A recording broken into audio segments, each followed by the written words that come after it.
everyone, hope you all are well. Today I'm kicking things off by priming the eyes with my Wet n Wild Photo Focus eyeshadow primer. It's a clear primer, it's literally just going to prep the eyes for the shadows that are to come.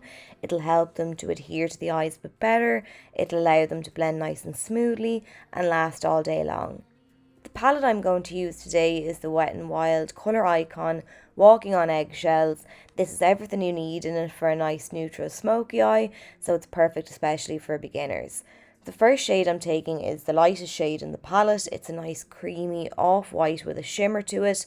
I've picked this up on a Blank Canvas Cosmetics E24 flat C-shaped brush, and I'm using this to pat that shadow under the arch of the brow, and then I'm going to fade it out towards the tip and tail of the brow to give a nice highlight to that area, and adding a nice light colour here will just give the brows a bit of a lift.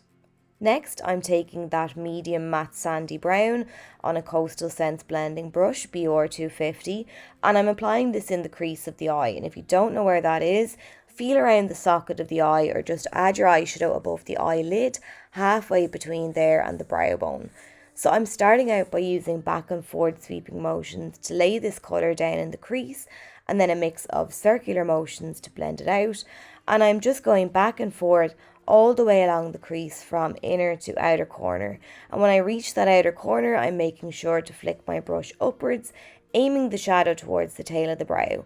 And blending the eyeshadow in this way is just going to help elongate the eyes and give them a further lift. So once I've no product left on my brush, I'm just reapplying and making sure that I blend really well so I have a nice seamless appearance to the shadow. I'm using a Wet n Wild pencil brush now to coat the lower lashes with that same shadow, and I'm making sure to connect up on that outer edge because I don't want to disconnect between the shadows on the lower lash line and the lid. Then I'm going in with the deepest shade in the palette, that dark brown eyeshadow, and I'm using this to add some depth. I'm picking this up on a Sedona Lace EB09 universal blending brush, slightly smaller than the Coastal Scents one that I used before. The bristles are more tightly packed, which is good because I'm using a darker colour. I want to be more precise with my application. I don't want to over apply that dark brown and cover up all the work that we've just done with that transition shade. So it should still appear in the finished look just like a halo over the other shadows. So with this brown, I'm keeping it mainly to the outer third of the eye. I've been swirling and sweeping this on the outer corner of the eyelid, bringing it up to the crease, just focusing on that outer edge. But once I've got the bulk of the product off my brush, I'm fading what's left across the crease, because even though the focus is on the outer portion of the eye, I don't want it to look like a harsh block of colour. It still needs to blend in with the rest of the look. I'm adding a second layer of that brown now, and light layers just gives you more control.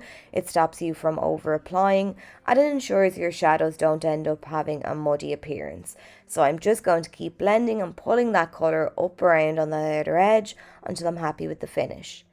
Then I'm moving back to that Wet n Wild pencil brush, taking up some more brown on it, and starting on the outer third of the lower lash line, I'm going to start to sweep this down across the lash line, bringing the majority of the shadow halfway and then fading the rest up into the tear duct, once again looping it up onto the lid to make sure everything connects up nicely.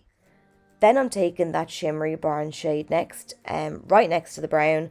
I've picked this up on my Blank Canvas Cosmetics C-shaped brush once again, just wiped it off, coated the brush with that shimmery bronze, spritzed it with a little water, and now I'm coating the eyelid. So you can use a setting spray either, but water works perfectly fine in a little bottle. It just helps the shadow to adhere to the eyes a bit better, prevents any fallout from the shimmery shades, and it just makes the sparkles pop that bit better on the lid.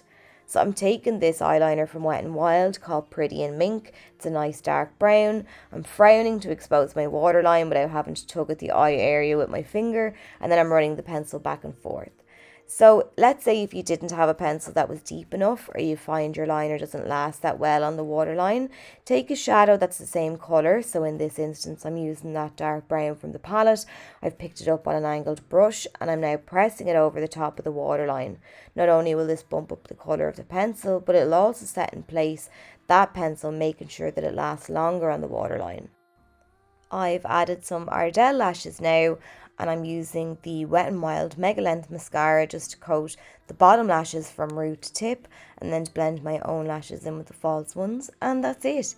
So I hope you enjoyed the tutorial and found it helpful and easy to follow. If you did, do let me know, and I'll catch you all really soon.